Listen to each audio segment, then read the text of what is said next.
Bonjour à tous et bienvenue dans Bonjour chez vous. Alors aujourd'hui, on parle d'un thème un peu plus difficile. L'offense détruit-elle ta vie? Quand on parle d'offense, on parle de non-pardon, on parle d'amertume, des sujets qui sont délicats, qu'on n'aime pas toujours aborder et surtout qu'on n'aime pas confronter. Mais aujourd'hui, j'aimerais vous encourager à ouvrir vos cœurs et à vous attendre à ce que Dieu puisse faire cette opération surnaturelle dans vos cœurs. Et je ne suis pas toute seule aujourd'hui, je suis accompagnée d'Aurélie et c'est la dernière journée de notre invité, le pasteur Marcelo Tunassi. Bonjour à tous les deux. Bonjour, bonjour. On est triste que ce soit le dernier là, parce qu'on a du plaisir. C'est des belles émissions. Merci. Ça va toujours? Très bien. Ouais, super. On a eu des super émissions et on finit en beauté avec un thème super important. Et aujourd'hui, vous allez faire une rubrique conseil du coach. Vous allez nous dire comment réussir à pardonner. Oui, parce que le pardon est un miracle. Jésus-Christ, lorsqu'il a dit à ses disciples qu'il faut pardonner sans jamais compter, ils n'ont pas dit « donne-nous l'amour ». Ils ont dit « augmente-nous la foi ». C'est paradoxal, il fallait dire « augmente-nous l'amour ». Ils ont parlé de foi parce que c'est la foi qui donne l'amour. Donc c'est un problème plus important qu'on le pense, qui touche à notre foi. Parce que le non-pardon peut détruire la foi. Eh ben, ça commence bien, la table est mise. Moi, j'aime vos introductions parce que chaque fois, on se dit, bon, on écoute la rubrique. Moi, c'est très profond, très profond et on va en parler aujourd'hui. On a hâte de vous entendre. Et pour l'instant, on va commencer, on va vous aider à identifier, parce que parfois on a du mal à mettre le doigt sur certaines choses et on va vous aider à identifier si vous êtes concerné par ce sujet. Et si vous pensez n'absolument pas être concerné, dites quand même au Seigneur, j'ouvre mon cœur et je veux voir ce que tu vas me dire, et on ne sait pas ce qui peut arriver aussi dans le futur. Donc quoi qu'il en soit, ça peut être une émission très préventive également. Donc Aurélie, si tu es prête, on commence avec toi dans la pensée du jour.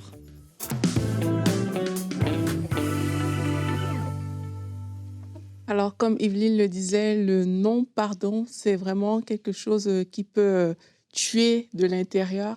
C'est quelque chose qui est fort, c'est quelque chose qu'on ne peut pas juste se dire « je vais vivre avec ça et que tout va bien aller ».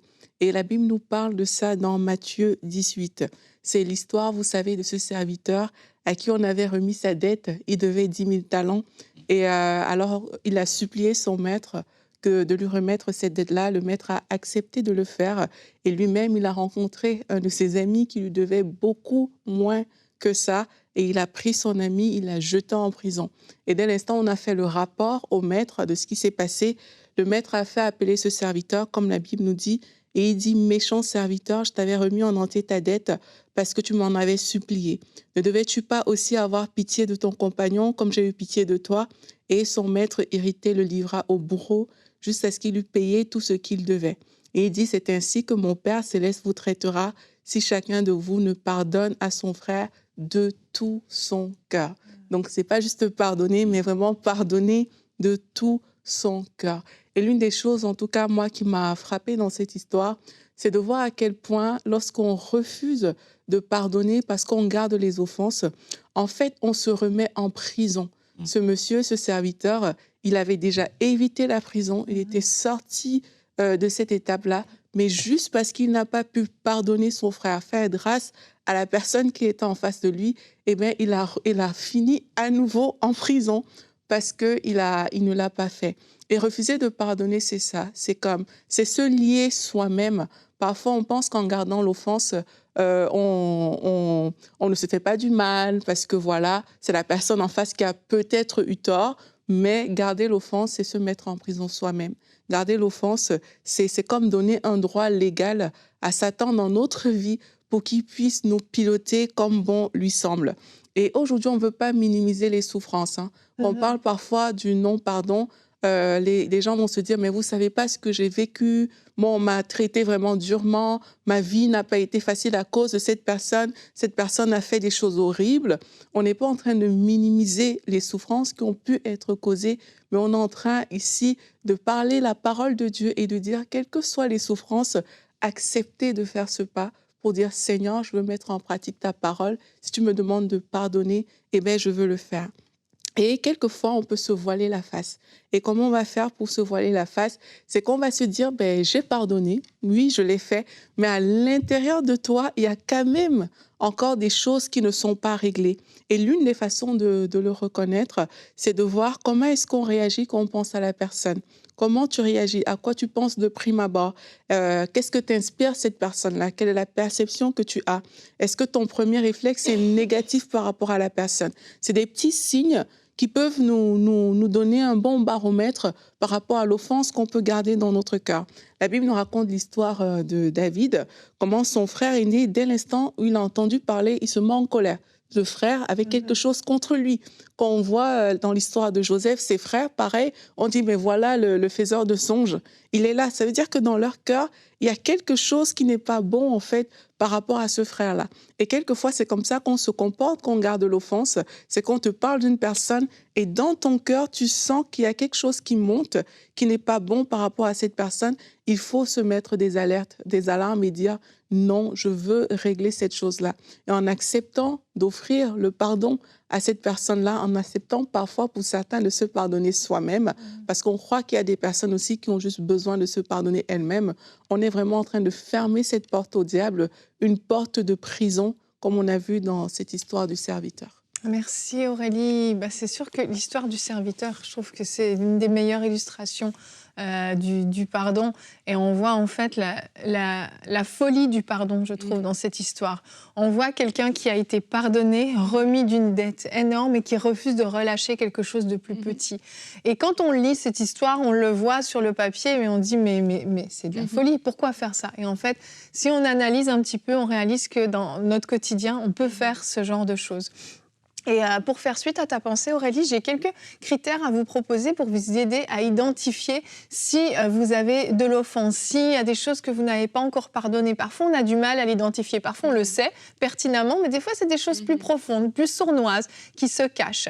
Donc, Aurélie a parlé de l'attitude qu'on a quand on rencontre la personne ou on nous parle de cette personne, comment on réagit avec colère.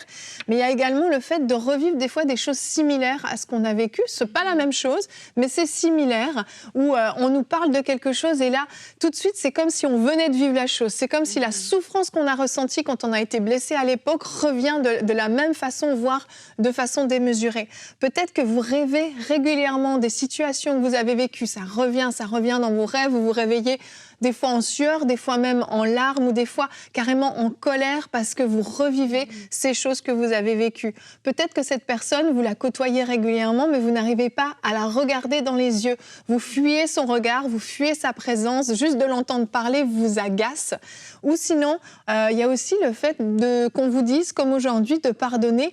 Et vous vous mettez en colère. Vous dites, mais pourquoi tu me dis de pardonner? J'ai pardonné, c'est déjà une affaire réglée, mais vous réagissez avec colère.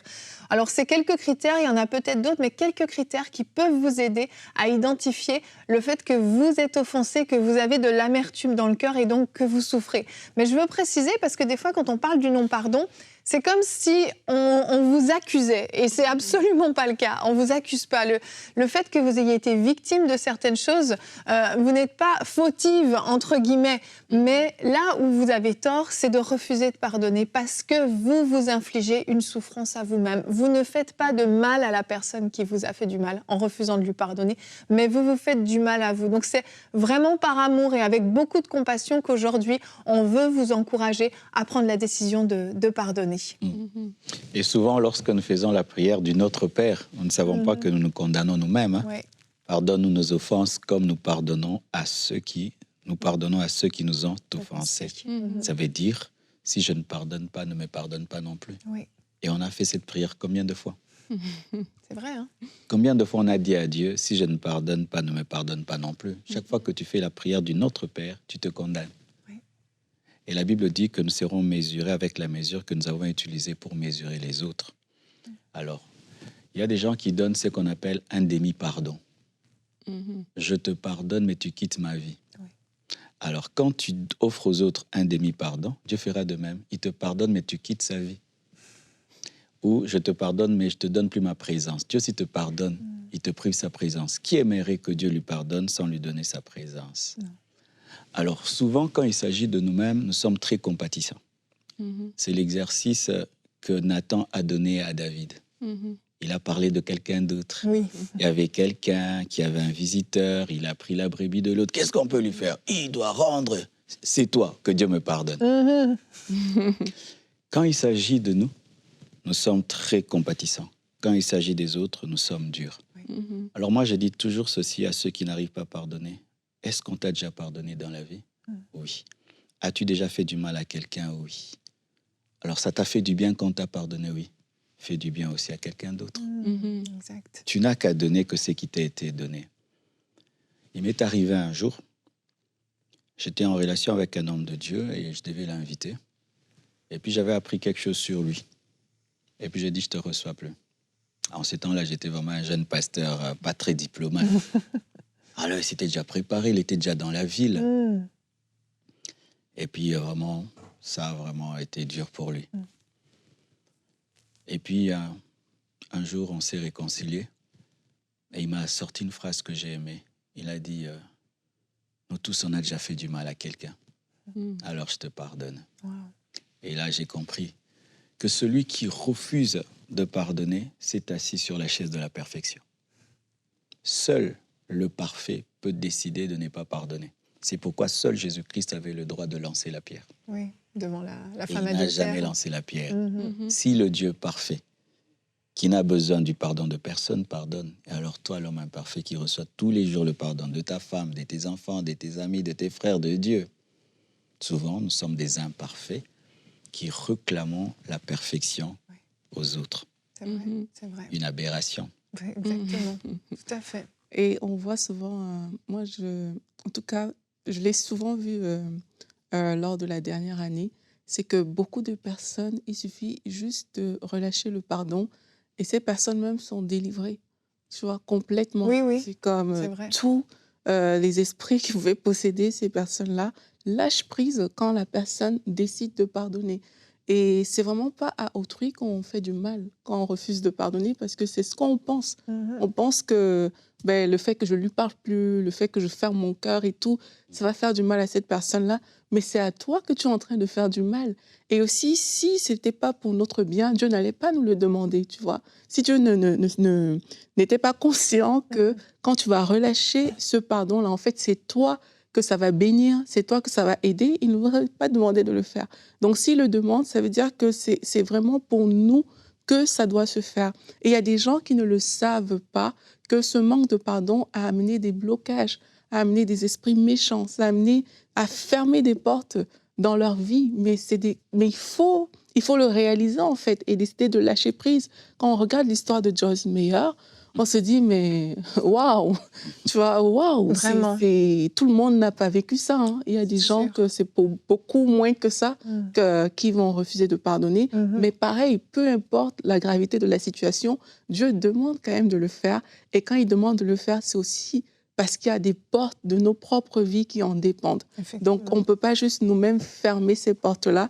On doit, si on veut continuer dans le plan de Dieu, avoir ce cœur toujours ouvert pour relâcher, quelle que soit la gravité, une fois de plus, parce que je sais que c'est dur pour certaines personnes ce qu'elles ont vécu, mais même quand c'est dur, c'est de dire, Seigneur, je choisis de te faire confiance, tu me guériras, mais je choisis de donner, de relâcher ce pardon. Tout à fait. Je pense que c'est une décision importante. Et on va regarder notre verset du jour. C'est un verset parmi tant d'autres parce qu'il y a beaucoup de versets sur le pardon, en fait. On n'a pas de mal à en trouver. Éphésiens 4, au verset 32, nous dit « Soyez bons et pleins de compassion les uns envers les autres.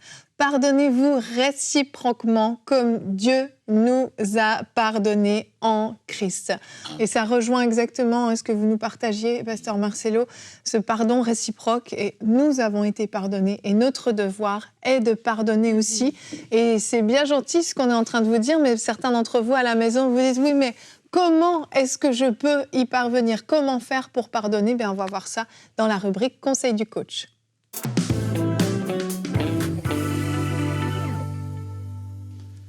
Une fois, j'ai suivi une émission et on parlait d'une femme qui avait été violée. 2 fois. 2 fois, elle était engrossée par ses violeurs. Et 2 fois, elle a enfanté. Elle voulait avorter. Elle était chrétienne et Dieu lui a dit de ne pas le faire. Et chaque fois qu'elle regardait ses enfants, elle se souvenait du violeur. Elle haïssait vraiment le violeur, jusqu'à ce qu'elle a pu pardonner. Elle avait témoigné devant des païens.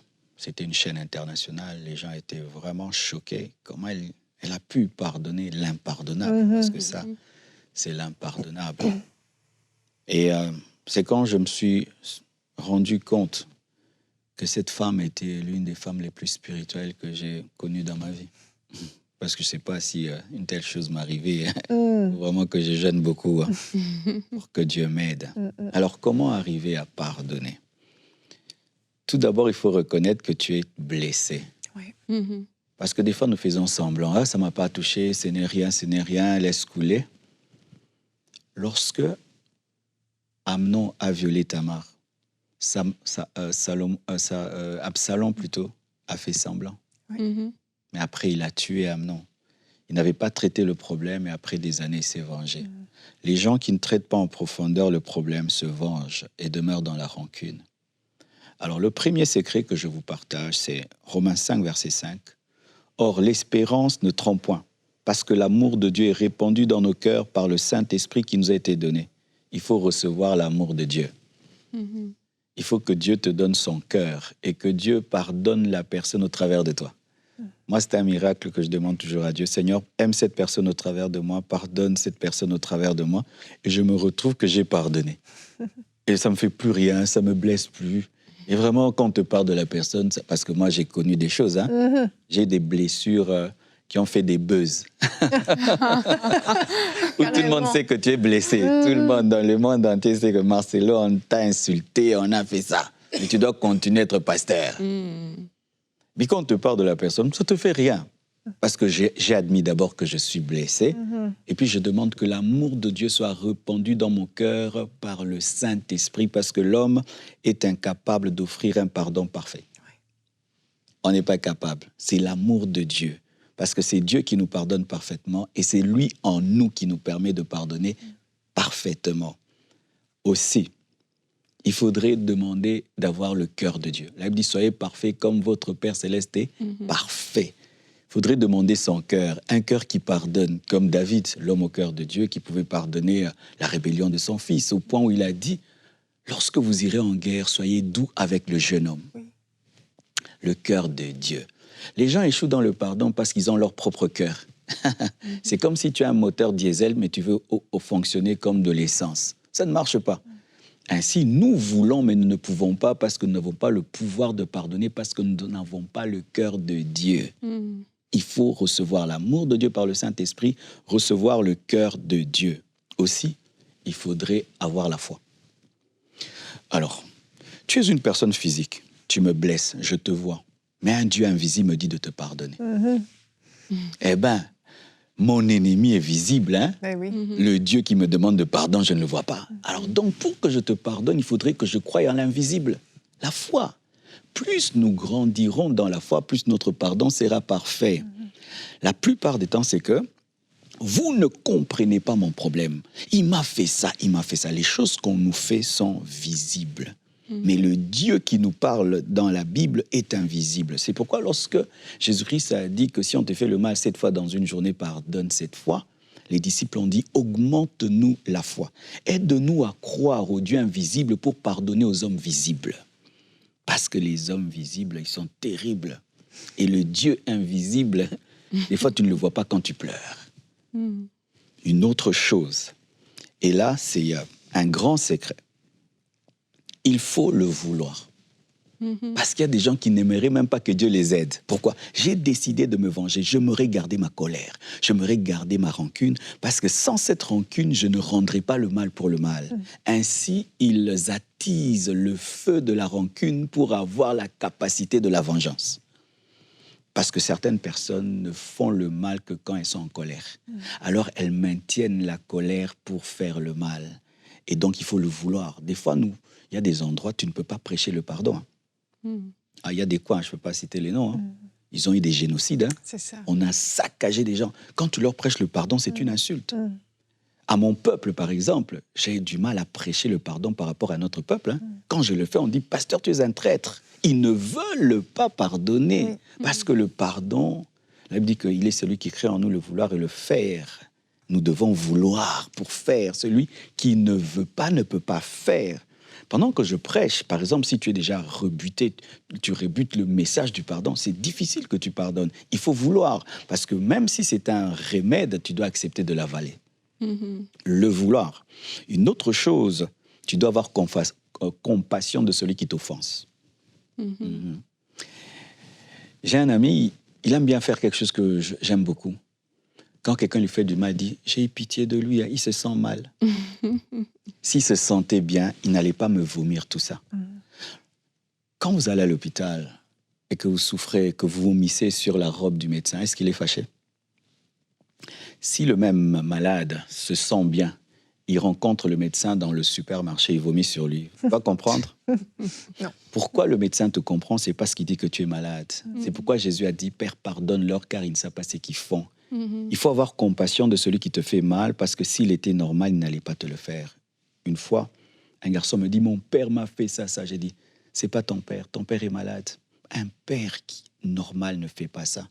Prie pour lui. Le jour qu'il changera, il te demandera pardon. » Nous devons avoir compassion des faibles. Un faible, les gens qui blessent les autres sont des faibles. Alors il faut dire « Ah non, c'est parce que sa vie ne va pas bien qu'il est jaloux. C'est parce qu'il n'est pas heureux dans sa vie qu'il est jaloux. » Alors tu pries pour lui, tu deviens l'intercesseur de ceux qui t'offensent. Une autre chose, il faut avoir une bonne lecture de la vie. Je te blesse au Canada, tu t'enfuis au Canada, tu vas aux États-Unis, tu deviens Joyce Meyer. Je t'ai fait du bien. La perspective. Ah ouais, là, c'est toute une perspective quand même. C'est ce que Joseph a fait. Il a dit à ses frères, ce n'est pas vous qui m'avez fait ça, mais c'est Dieu qui a permis pour que je vous précède et que je prenne soin de vous. Une bonne lecture de la vie te permet de bénir Dieu même pour ce qui te fait le mal, parce que des fois, nous n'apprenons pas toujours au travers des personnes qui nous aiment, mais souvent au travers des personnes qui nous font souffrir. Jésus-Christ a appris l'obéissance par les choses qu'il a souffertes. Des fois, tu peux avoir un père très, très dur et tu penses que c'est une malédiction, alors qu'il fait de toi l'homme que tu es. Donc, il faut bénir Dieu pour les bonnes et mauvaises choses et faire une bonne lecture. Parce que ce qui est important pour Dieu, c'est ce que nous devenons. Si les Romains n'avaient pas crucifié Jésus-Christ, ils ne seront pas sauvés. Donc, la croix est une bonne chose. Si on n'avait pas vendu Joseph, il ne serait pas devenu ministre. Donc, c'était une bonne chose. La bonne lecture de la vie nous permet de voir Dieu derrière l'offense.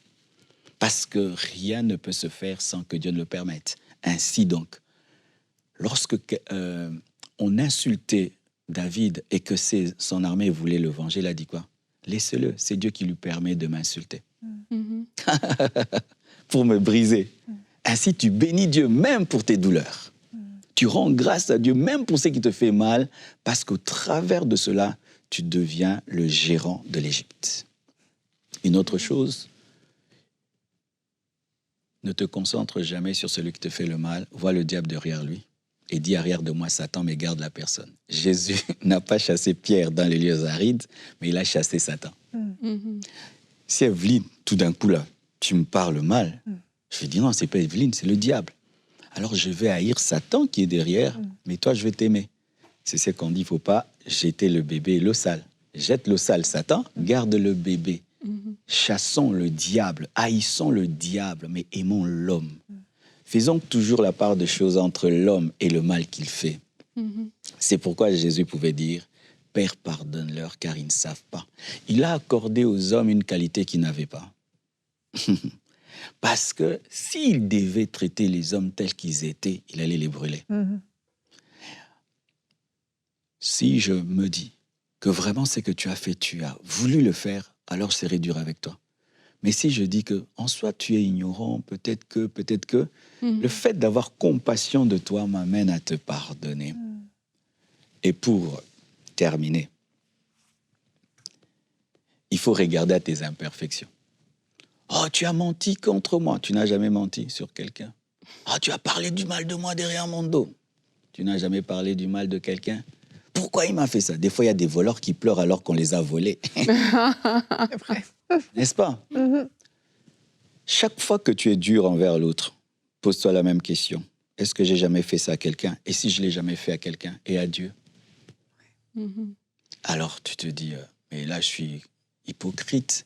Je demande à l'autre de de changer alors que j'ai la même tare, mais ma tare n'est pas connue. C'est pourquoi lorsque ces hommes ont jugé la femme qui est tombée dans l'adultère, Jésus a dit, celui qui n'a jamais péché, qui lance la première pierre. Lorsqu'ils étaient face à leur imperfection, ils étaient incapables de condamner. Chaque fois que tu veux faire le mal, dis-toi, mais est-ce que je ne l'ai jamais fait? Je l'ai déjà fait un jour. Dieu ne m'a pas tué. Dieu m'a pardonné. D'ailleurs, quelqu'un m'a vraiment pardonné. La connaissance de ces imperfections permet de pardonner. Aussi, il faut refuser de devenir une prison. Comme vous l'avez dit, nous sommes le temple du Saint-Esprit et Dieu bénit la maison de prière. Quand un temple devient un lieu où on prend une brebis du Seigneur, je la garde dans mon cœur, ce n'est plus un temple, ça devient une prison. Si je prends une chèvre, je la garde dans votre chambre pendant une semaine, quelle odeur il y aura? Il y aura le bruit. Et nous avons l'odeur des brebis du Seigneur en nous, le bruit dans nos cœurs. Il me mais. Et quand un temple devient une prison, Dieu cesse de bénir le temple. Beaucoup de prières ne sont plus exaucées parce que le temple a cessé d'être une maison de prière et est devenu une prison. Et lorsque toi qui es un temple, tu décides de devenir une prison, sache que la gloire de Dieu ne va plus habiter en toi. C'est pourquoi certains perdent l'onction. Tu ne vois pas quand est-ce qu'il a commis un scandale, mais tout se passe dans le cœur. Il y a des prisonniers, des brebis du Seigneur qui crient tous les jours. Ils sentent mauvais. Au lieu de sentir le parfum de la prière et de l'adoration, ils sentent le parfum des plaintes, des murmures. Que Dieu vous bénisse abondamment. Merci beaucoup, pasteur Marcelo. Joseph a dit, le mal que vous aviez résolu de me faire, Dieu l'a transformé en bien. Et je veux déclarer ces paroles vraiment sur vos vies, à la maison. Donnez l'opportunité à Dieu de transformer ce mal qu'on vous a fait en bien. En pardonnant, vous allez donner l'opportunité à Dieu de pouvoir passer à l'action. Et puis oui, faire de votre vie un magnifique témoignage comme celui de Joyce Meyer et tant d'autres et tant d'autres. Et avant de terminer cette émission, Aurélie, tu as un commentaire de partenaire à nous lire. Vous avez nous laissé tellement des beaux messages. On veut prendre le temps de vous mettre à l'honneur dans certaines émissions. Notre commentaire nous vient de France. C'est Marie Miralia qui nous écrit. Elle dit « Merci pour cette initiative de ma Bible. Mes enfants sont grands, mais je deviens partenaire pour la 2e fois afin que mes futurs petits-enfants puissent utiliser cet outil. Merci à toute l'équipe. Depuis des années, je regarde Bonjour chez vous, Parole de femme, entre parenthèses, à table avec Annabelle, Teach, Prière inspirée, Face à Face Inside, etc. Wow. Vraiment des beaux témoignages, comme tous ceux qu'on ne cesse de recevoir dans la vie de la part plutôt de tous les partenaires qui ont décidé de nous soutenir dans cette campagne des 20 000 partenaires. Donc vous aussi, on sait que vous avez des beaux commentaires pour nous. Et si vous voulez nous soutenir, n'hésitez pas, emcitv.com/20 000. C'est là que vous pourrez apporter votre soutien. Merci Aurélie pour ce beau témoignage et merci à chacun d'entre vous. En parlant de Inside, j'y pensais pendant l'émission. Vous savez, cette émission Inside, on a de magnifiques témoignages et presque chaque témoignage nous apporte une vision sur le pardon, ce pardon qui a transformé des vies. Je vous invite à aller sur YouTube, à vous taper Inside, Yanis Gauthier, vous allez trouver tout un tas de témoignages, également le témoignage d'une femme rescapée du génocide rwandais qui a pardonné, un magnifique témoignage que je vous invite à aller écouter. Pasteur Marcelo, c'est déjà la fin, mais c'était vraiment une grande joie et on va se retrouver dans quelques semaines dans la rubrique « C'est mon histoire ». On a un gros témoignage à partager, votre histoire vraiment, donc on se retrouvera dans quelques semaines. Mais merci beaucoup d'être venu dans Bonjour chez vous, c'était un plaisir. Merci de m'avoir invité. Avec joie, avec joie. Demain, on se retrouve, sois en paix, Dieu te protégera. Et en parlant de témoignage, on aura un très beau témoignage de protection divine. C'est les pasteurs Jean et Violette Ruland. Vous le savez, ils ont une vie palpitante et pleine d'action. Et bien là, ils vont nous raconter quelques témoignages de protection divine qu'ils ont vécu. Vraiment, ça vaut la peine. Alors, on va se retrouver demain. Merci à tous d'avoir été avec nous. Bonjour chez vous.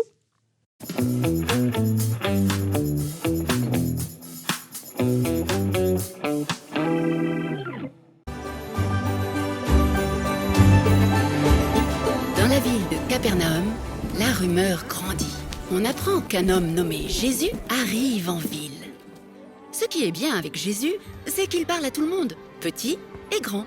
Et il paraît qu'il a des pouvoirs extraordinaires. Jésus est arrivé.